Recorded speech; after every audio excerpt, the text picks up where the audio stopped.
మాజీ మంత్రి అంబటి రాంబాబుకు పోలీసులకు మధ్య తీవ్ర వాగ్వాదం జరిగింది. గుంటూరు కలెక్టరేట్ కు వెళ్తుండగా టీజేపీఎస్ కాలేజ్ దగ్గర అంబటిని అడ్డుకున్నారు పట్టాభిపురం సీఐ వెంకటేశ్వర్లు. ఎందుకు నిలవరిస్తున్నారని మాజీ మంత్రి ప్రశ్నించారు. అడ్డుకుంటాం అంతే అంటూ రాంబాబుని నిలిపే ప్రయత్నం చేశారు. దీంతో ఇద్దరి మధ్య మాటల యుద్ధం జరిగింది.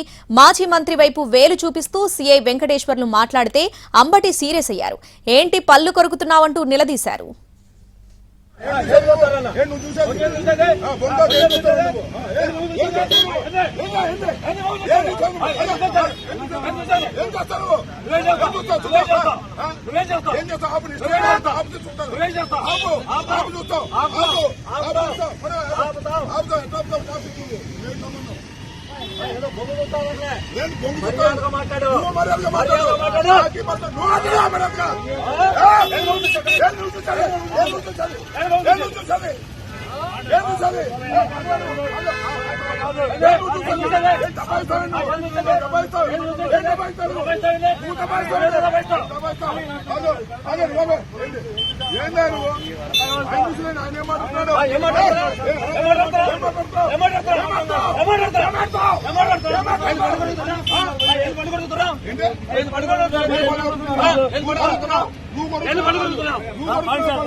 Hello.